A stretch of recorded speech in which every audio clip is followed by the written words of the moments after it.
Terima kasih pemirsa. Jumpa lagi kita di kanal YouTube satukanindonesia.com, saluran berita pemersatu Indonesia, pada hari ini Jumat 16 Desember 2022 untuk mengulas berita menarik tentang menjelang akhir tahun 2022. Kementerian Hukum dan Hak Asasi Manusia Republik Indonesia melakukan refleksi akhir tahun. Pemirsa, sebelum kita lanjutkan, terlebih dahulu minum air putih dulu biar tetap sehat dan segar.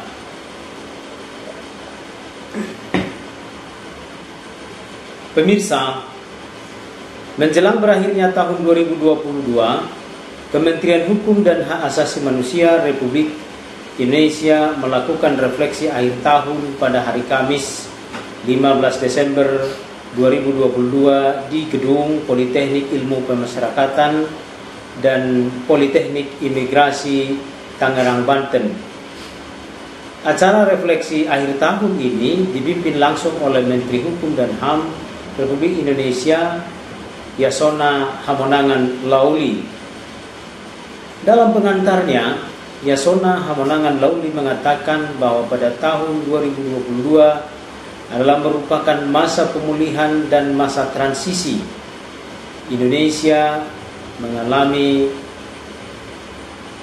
pandemik dan juga seluruh dunia.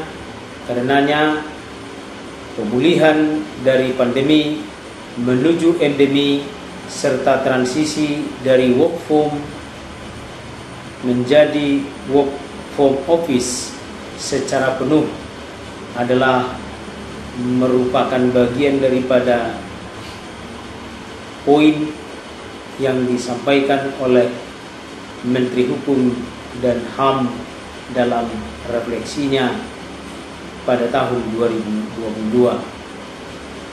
Yasona Lauli mengatakan, alhamdulillah, puji Tuhan, Kementerian Hukum dan HAM berhasil menekan penyebaran COVID-19 di lingkungan Kementerian Hukum dan HAM sehingga yang terdampak COVID-19 berada di bawah 1% pada tahun 2022 ini, kata Yasona. Kegiatan refleksi akhir tahun ini dihadiri oleh pimpinan tinggi media di lingkungan Kementerian Hukum dan HAM, diantaranya Sekretaris Jenderal, yaitu Komjen Pol Andap Budi Revianto, Inspektur Jenderal Rajilu, Direktur Jenderal Pemasyarakatan, Irjen Pol Reinhard Silitonga, dan beberapa pimpinan tinggi media lainnya yang ada di Kementerian Hukum dan HAM. Selain itu, pimpinan tinggi pada Kementerian Hukum dan HAM turut hadir Kepala Kantor Wilayah Kementerian Hukum dan HAM Aceh, Nurah Budiman, yang mengikuti secara langsung.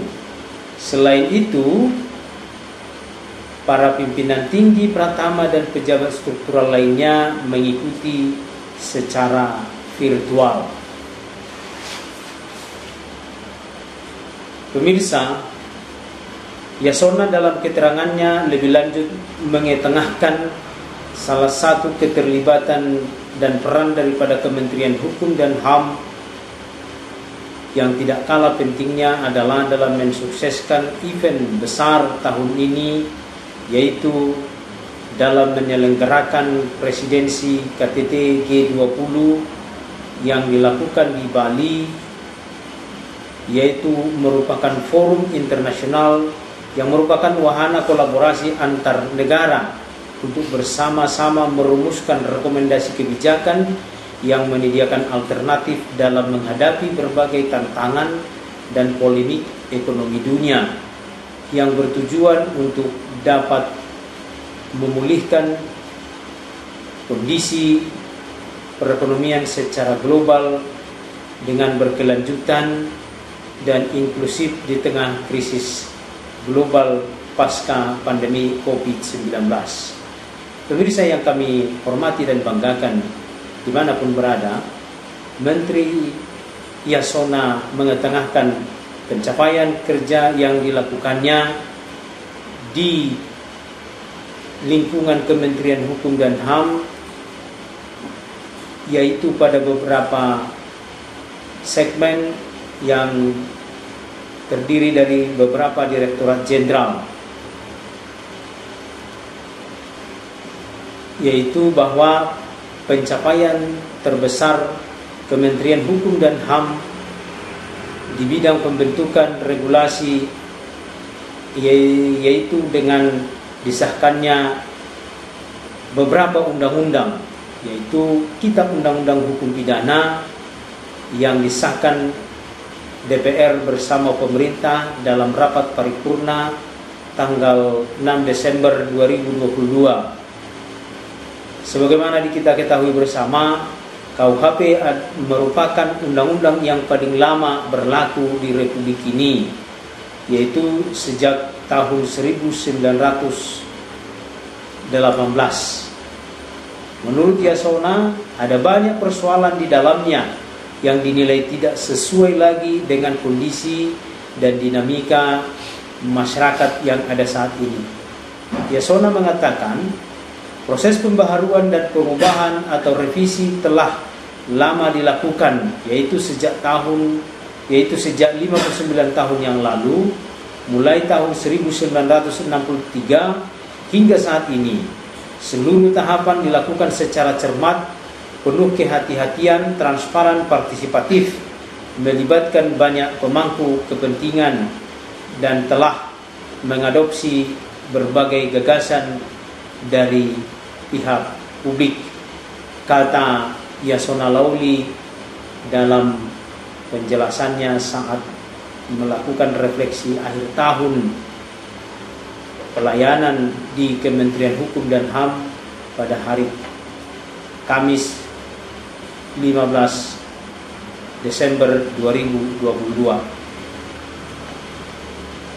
Menteri Yasona mengatakan pada kesempatan ini Menteri Hukum dan HAM juga menyampaikan capaian kinerja pada Kementerian Hukum dan HAM lainnya sepanjang tahun 2022, yaitu dalam bidang pembentukan regulasi telah menyelesaikan 3 RUU, yaitu Undang-Undang Nomor 13 Tahun 2022 tentang perubahan kedua atas Undang-Undang Nomor 12 Tahun 2011 tentang pembentukan peraturan perundang-undangan yang diundangkan pada 16 Juni 2022.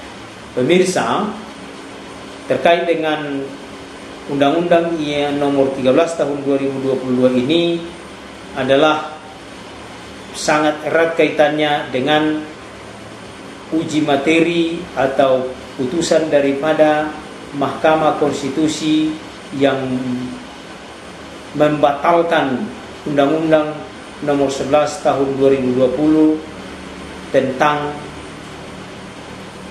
Undang-Undang Cipta Kerja atau Omnibus Law.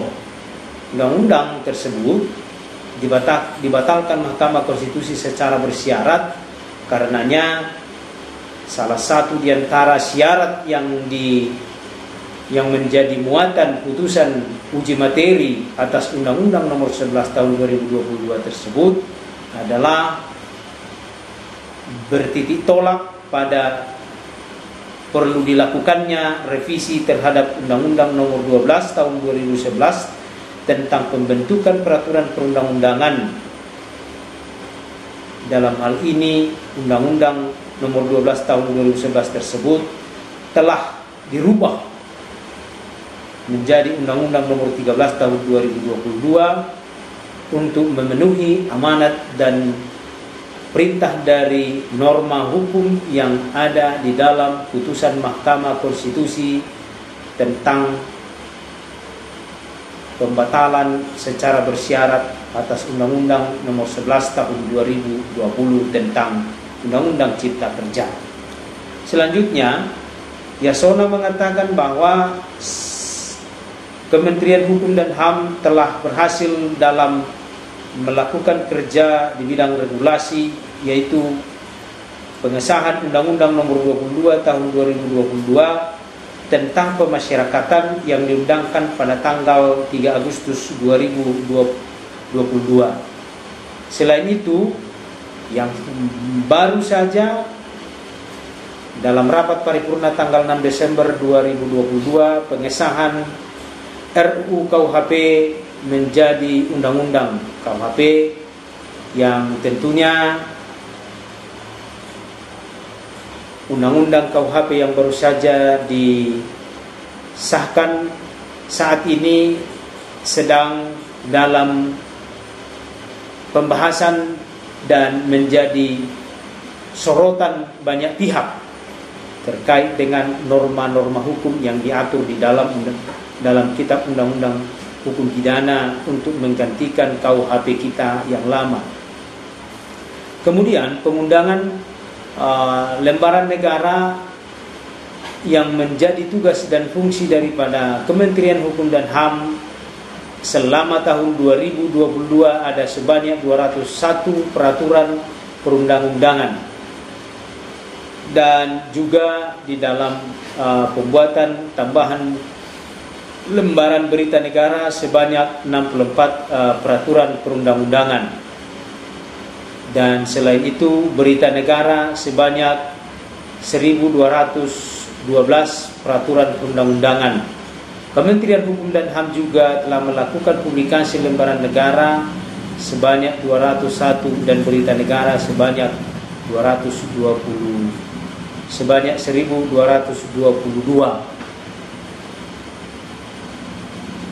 Di bidang digitalisasi, Kementerian Hukum dan HAM telah melakukan pembentukan peraturan perundang-undangan yang meliputi e-pengundangan terdiri dari e-litigasi, e-helpdesk perancang, dan obrolan perancang.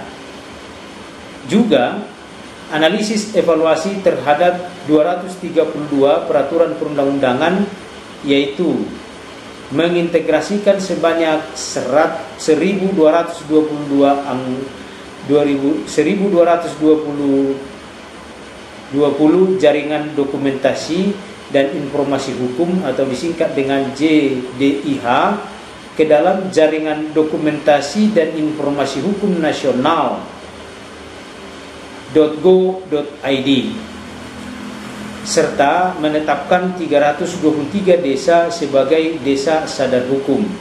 Pemirsa, program Desa Sadar Hukum merupakan bagian daripada program Kementerian Hukum dan HAM, sehingga menurut catatan Kementerian Hukum dan HAM, Kementerian Hukum dan HAM telah menetapkan sebanyak 323 desa sebagai desa sadar hukum selama tahun 2022.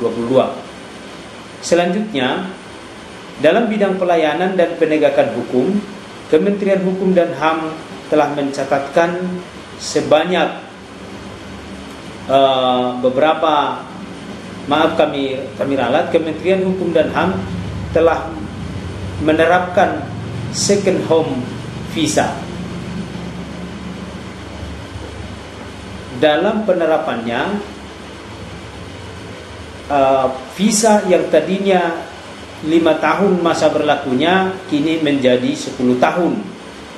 Selain itu, Kementerian Hukum dan HAM juga telah melakukan percepatan proses penerbitan izin tinggal online dan peluncuran e-visa on arrival EVOA.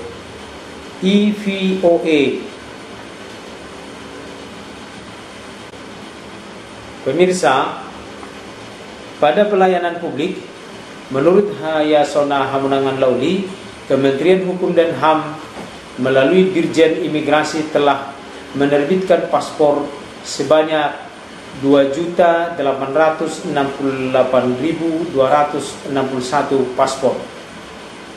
Dan selain itu, pemberian izin tinggal keimigrasian sebanyak 33.131. Sedangkan pada penegakan hukum keimigrasian, Kementerian Hukum dan HAM telah melakukan beberapa tindakan hukum di bidang keimigrasian, meliputi tindakan administratif keimigrasian atau disingkat dengan TAK sebanyak 2.310 tindakan. Dalam proses itu, pendidikan tindak pidana keimigrasian ada sebanyak 36 pendidikan. Selanjutnya, di bidang pelayanan pemasyarakatan, Kementerian Hukum dan HAM telah melakukan pembinaan sebanyak 7.639 klien pemasyarakatan, sehingga yang bersangkutan sudah dapat bekerja. Kementerian Hukum dan HAM telah mencatatkan bahwa Kementerian Hukum telah melakukan pelatihan kerja produksi terhadap 12.198 narapidana.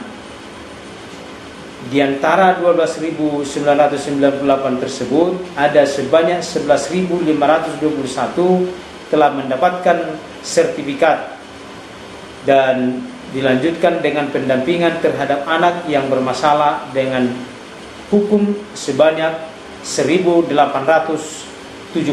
anak. Pemirsa, dalam catatan kami redaksi satukanindonesia.com, sebagai tambahan dari pihak satukanindonesia.com terkait dengan pelayanan di bidang keimigrasian di pelayanan pemasyarakatan di Kementerian Hukum dan HAM, dalam catatan kami ada beberapa permasalahan yang menjadi sorotan publik selama tahun 2022 berkaitan dengan narapidana, yaitu di Kalimantan Selatan sebanyak 6.958 narapidana anak yang menerima remisi umum bertepatan dengan HUT RI. Ada sebanyak 255 napi dan anak yang langsung bebas selesai menjalani masa pidana. Menurut Lilik Sujandi, selaku Kepala Kanwil Lapas Kalsel, dari 6.958 orang menerima remisi. Sedangkan narapidana yang melarikan diri dari tahanan, secara singkat kami mencatatkan menjadi sorotan publik. Seorang narapidana bernama E alias Bokir yang merupakan narapidana narkoba dengan hukuman pidana penjara 14 tahun yang divonis pada Pengadilan Negeri Jakarta Utara tanggal 9 April 2021 melarikan diri dari lapas kelas 1 Cipinang pada tanggal 29 Oktober 2022 dengan cara memanjat pagar penjara. Dalam perkara Bokir ini yang merupakan narapidana narkoba, ada ditemukan barang bukti dalam perkara Bokir ini sebanyak 1 paket sabu serbuk, 5,02 gram dan 750 butir ekstasi warna coklat berlogo King Kong, dan banyak pihak yang mempertanyakan kaburnya narapidana AE alias Bokir dari LP Cipinang, LP kelas 1 Cipinang, karena LP kelas 1 Cipinang merupakan LP yang telah terotomatisasi dan secara sistematisasi elektronik. Akan tetapi kaburnya narapidana narkoba AE ini menjadi pertanyaan publik. Kenapa bisa lari padahal LP kelas 1 Cipinang telah terkategori kelas yang khusus dan tentunya dilengkapi dengan sistem komputerisasi dan digitalisasi, tapi bisa melarikan diri. Selain itu pemirsa,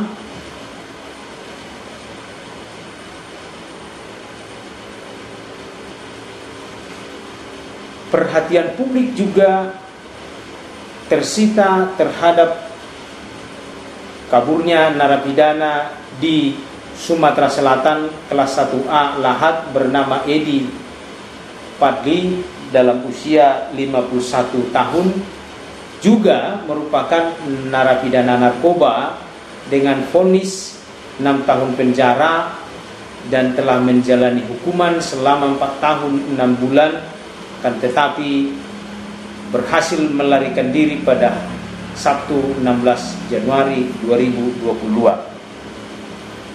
Yang lari ini, narapidana yang lari ini juga merupakan narapidana narkoba. Ini menjadi pertanyaan publik kepada Kementerian Hukum dan HAM, apa bisa narapidana narkoba bisa lari, belum lagi napi-napi yang lain. Selanjutnya pemirsa, yang tak kalah pentingnya adalah yang merupakan sorotan publik, adanya remisi terhadap Joko Chandra yang sangat kontroversial, yaitu Kementerian Hukum dan HAM memberikan remisi kepada Joko Chandra, padahal Joko Chandra diketahui melakukan tindakan melawan hukum karena melarikan diri sebelum putusan perkara dibacakan pada tahun 2009. Indonesia Corruption Watch, salah satu lembaga yang melakukan sorotan dan mempertanyakan remisi yang diberikan oleh pemerintah Indonesia, dalam hal ini Kementerian Hukum dan HAM, memberikan remisi kepada Joko Chandra, padahal secara nyata-nyata Joko Chandra melakukan perbuatan melawan hukum karena melarikan diri sebelum putusan perkara dibacakan. Akan tetapi Kementerian Hukum dan HAM memberikan remisi kepada Joko Chandra. Ini juga merupakan catatan yang menjadi perhatian publik, sekaligus juga Kementerian Hukum dan HAM. Joko Chandra kita ketahui bersama mendapatkan remisi selama 2 bulan saat peringatan 17 Agustus tahun 2022. Selanjutnya pemirsa, dalam refleksi akhir tahun 2022 yang digelar Kementerian Hukum dan HAM, pada Direktorat Jenderal Kekayaan Intelektual Kementerian Hukum dan HAM, Menteri Yasona Lawli mengetengahkan telah melakukan pelayanan publik berupa pelayanan penyelesaian permohonan kekayaan intelektual sebanyak 187.852 permohonan. Juga pelayanan terhadap permohonan merek sebanyak 85.178 pemohon. Sedangkan untuk layanan indikasi geografis sebanyak 13 dan layanan terhadap permohonan hak cipta sebanyak 85.545 permohonan, dan di bidang paten sebanyak 14.811 permohonan paten, dan juga terhadap permohonan desain industri sebanyak 2.305 pemohon desain industri. Selanjutnya pemirsa, sedangkan pelayanan terhadap pengaduan di bidang masalah kekayaan intelektual karena adanya indikasi pelanggaran di bidang hak cipta, yaitu kekayaan intelektual, sebanyak 11 aduan. Selain itu, Kementerian Hukum dan HAM telah melakukan pemblokiran terhadap 457 website atas adanya rekomendasi dari Kementerian Informasi supaya dilakukan pemblokiran terhadap 457 website tersebut. Selanjutnya pemirsa, kementeriannya capaian dalam bidang kekayaan intelektual lainnya adalah dengan diluncurkannya berbagai inovasi revolusioner layanan publik berupa persetujuan otomatis pencatatan hak cipta atau disingkat dengan POPHC. Juga dilakukan persetujuan otomatis perpanjangan merek atau POP merek. Selain POP merek, juga persetujuan otomatis perpanjangan petikan merek dan persetujuan otomatis perpanjangan lisensi merek atau disingkat dengan POP lisensi merek, dan ditambah dengan intellectual property marketplace, IP marketplace. Selain itu, aplikasi dan pusat data nasional kekayaan intelektual komunal atau disingkat dengan KIK terintegrasi dengan kementerian lembaga lainnya merupakan catatan keberhasilan atau capaian Kementerian Hukum dan HAM pada Direktorat Jenderal Kekayaan Intelektual, dan juga Pusat Data Lagu dan Musik atau disingkat dengan PDLM.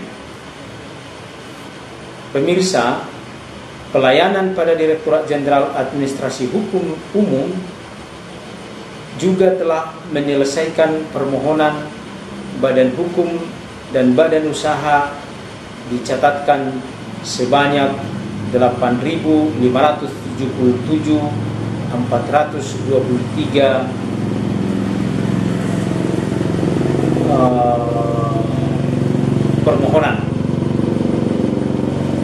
Sedangkan layanan kenotariatan sebanyak 3.759 dan sertifikat jaminan fidusia sebanyak 5.945.456 sertifikat jaminan fidusia, dan juga layanan hukum internasional sebanyak 22.769 layanan hukum untuk klasifikasi internasional, dan layanan harta peninggalan dan kurator negara, dalam hal ini Balai Harta Peninggalan sebagai kurator negara, dan juga kurator swasta sebanyak 46.512 pemohon. Juga Kementerian Hukum dan HAM melalui Direktorat Jenderal Administrasi Hukum Umum telah menjadi anggota Financial Action Task Force atau FATF dan pemanfaatan basis data beneficial ownership. Kementerian Hukum dan HAM juga telah memberikan bantuan hukum berupa litigasi bagi masyarakat miskin tercatat sebanyak 7.605 orang dan 1.856 bantuan hukum non-litigasi.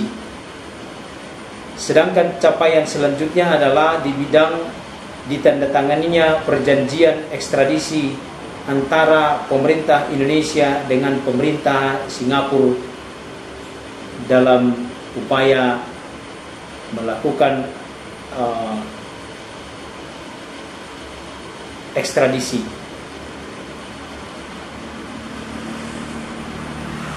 Menurut Menteri Hukum dan HAM, hal ini menjadi sejarah keberhasilan diplomasi yang telah dirintis oleh pemerintah Indonesia sejak tahun 1998.